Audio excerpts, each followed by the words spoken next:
Joining me now is Walter Burnett Jr., Alderman for Chicago's 37th Ward, which includes the United Center.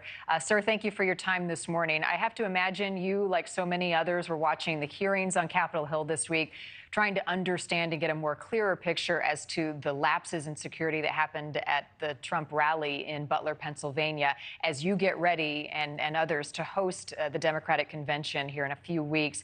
How has that impacted planning and security measures?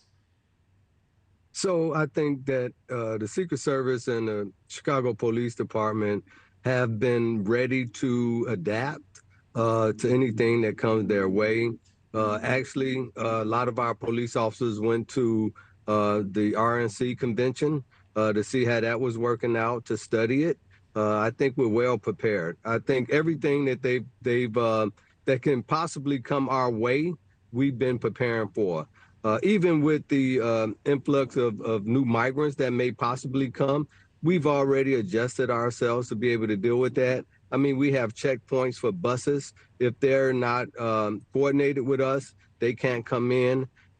We've encouraged some of the migrant folks to be able to stay for a certain period of time. So we have a lot of room in our shelters. We're prepared for it. One of the things that everybody has done to the city of Chicago is actually helped us to be prepared for all of these things, because they've been sending people to us for a long time, thousands of folks, and we've been dealing with it. The Chicago Police Department goes through intense training just to do what they do every day and put their lives on the line. But for an event of this magnitude, is there additional training? Yeah, definitely. I mean, and they work closely with the Secret Service. The Secret Service been out working in the community, communicating with people in the neighborhood. They can't tell us a lot of details, just like they can't tell you, but they're letting us know that they are prepared. Their first and foremost thing is for everyone to be safe, not just people inside the convention, but people who live around the convention also. And I'm one of those folks who live around the convention. And, some of the things that folks like myself and people in our community feel as though this is going to be one of the safest days or safest weeks that we ever have in our lives in our neighborhood. Right, but it also is incumbent on each and every person who is around the United Center, who lives in those neighborhoods, to keep their heads on a swivel for anything out of the ordinary. What has been your message to constituents, given the extra security measures being put in place? But there are a lot of new people coming to town, and not everybody supports those at the top of the Democratic ticket. How do you tell them to prepare? Well, we're all ready to adjust. We're ready to deal with it. I mean, we are actually close to a park called Union Park, and the park that's right down the street from the United Center is one of the parks where everybody protests at anyway. Is where the union started their protests with Haymarket years ago.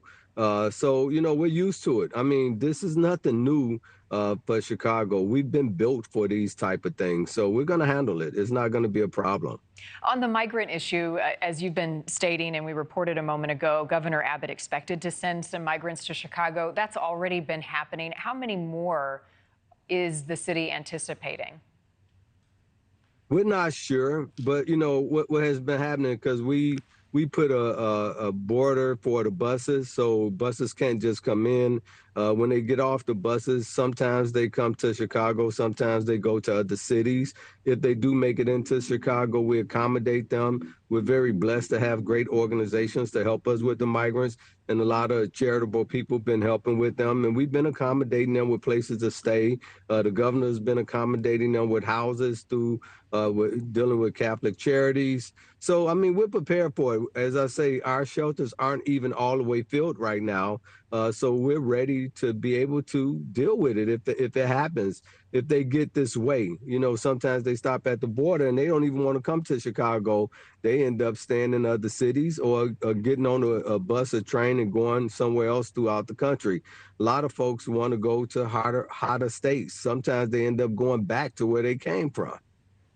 All right. Walter Burnett Jr., Alderman for Chicago's 27th Ward. Thanks for being with us this morning. Thank you for watching. Go to NewsNationNow.com to find NewsNation on your television provider. And don't forget to click the red subscribe button below to get more of NewsNation's fact-driven, unbiased coverage.